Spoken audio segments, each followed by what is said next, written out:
మీ తమ్ముడు చనిపోయింది కదా, ఈ ఈ ఈ ఆధారాలు చూసినాక స్వాతి అనే అమ్మాయి మీద ఎప్పుడు మీకు అనుమానం కలిగింది?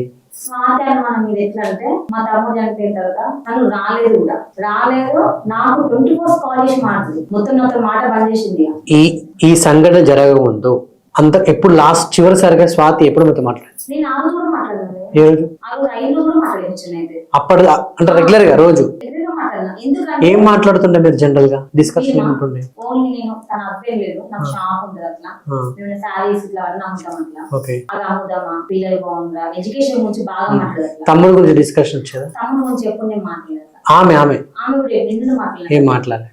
ఇక నాకు కొంచెం డౌట్ వచ్చిన తర్వాత నేనే అనేసిన, ఇవాళ రేపు మానవత్వం లేదు, తల్లి కోసం కూడా విలువ లేకుండా అయిపోయింది అన్న. తన అక్కడ స్టన్ అయిపోయింది. ఇక ఒక 2 డేస్ నేను కాల్ చేయాలి ఆ విషయం లేదా, తన నాకు మళ్ళీ కాల్ చేసింది. ఎందుకన్నా బిడ్డ అంటే, నేను నిన్న అనలేదు, వేరే పర్సనల్ విషయం లేదు కారణం విషయం అని అనిగా. సరే కానీ తన కంటిన్యూ మాట్లాడేది, ఏం మాట్లాడిన ఫోన్స్ అయితే తనకు నేను వరంగల్ అవతల ఉంటా కాబట్టి ఎర్లీ మార్నింగ్ మమ్మీ వాళ్ళ హాస్పిటల్కి వెళ్ళి నాకు మా పెద్దమ్మ ఫోటో పెట్టింది. నేను ఆ ఫోటో చూడగానే స్వాతి వెంటనే కాల్ చేసాను. అయితే మా తమ్ముడిని పిలిపించింది నువ్వే, వాడిని ఎందుకు చంపించిన అనిపించింది డైరెక్ట్గా. నేను అడిగేసిన, మా తమ్ముడు నా పెళ్ళై 10 సంవత్సరాలు, వాడు ఎన్నడూ అనుకోకుండా రాలేదు, వాడిని నువ్వే వాడిని పరిచయం చేసినావు, వాడిని నువ్వే పిలిపించినావు, వాడిని అయితే వాడిని ఎందుకు పిలిచినావు అడిగినా. నేను విలువలేదు, నీ అమ్మ నేను హాస్పిటల్కి వస్తా అన్నది. తర్వాత నా అమ్మ హాస్పిటల్ రాలేదనిగా, ఇక మా కాంటాక్ట్ లేదు ఆ రోజు నుంచి దొరకైతే. నేను ఒకసారి చేసిన ఫోన్ ఎత్తలేదు. మరి అనుమానం వచ్చి పోలీస్ స్టేషన్ లో కంప్లైంట్ చేయడానికి వెళ్ళిన. ఫస్ట్ అంతకు ముందు నేను కేసు రాసినాం కాబట్టి మాకు ఎస్ఐ మా గోడాసం పెట్టినా, మా వాళ్ళు తెలియక మా డాడీ అట్లా సంతకం పెట్టి ఇచ్చినట్లా.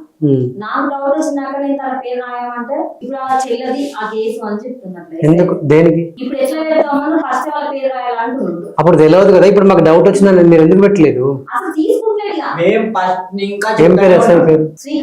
శ్రీకాంత్ ఏ police station? Ghatkesar police station. ఉన్నారు ఎప్పుడైనా? ట్రాన్స్ఫర్ అయిపోయారు. ఏం కంప్లైంట్ కోసం వెళ్తే ఏమన్నాడు ఆయన శ్రీకాంత్?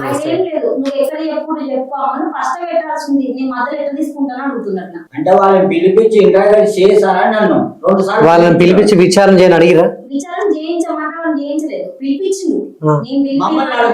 నేను ఫోన్ చేసి అది కూడా సార్ మీరు ఎవరు పోలే అట్లా, నేను ఎస్ఐకి 24 కాల్ చేసిన. అయితే సార్ వాళ్ళని పిలిపియండి సార్, వాళ్ళని పిలిపియండి అంటే 3 నెలలకు 2 నెలలకు నెలకు అట్లా పిలిపించింది వాళ్ళైతే. ఏమైంది అప్పుడు? వాళ్ళని పిలిపించరు, ఏం లేదు నువ్వు పిలిపిన్నావు కదా అమ్మా, నేను పిలిపించిన, నువ్వు మాట్లాడుకో అంటున్నట్లు. పోలీసు వాళ్ళు ఇంత కూడా మాట్లాడలేదు ఆ విషయం, అడగడం అసలు ప్రశ్నించడం ఏ ప్రశ్న కూడా లేదు. ఆమె ఒక్కతే వచ్చిందా, వేరే వ్యక్తులు వచ్చారా? తన అన్న గాని తన తల్లి గాని ఎవరు రాలేదా?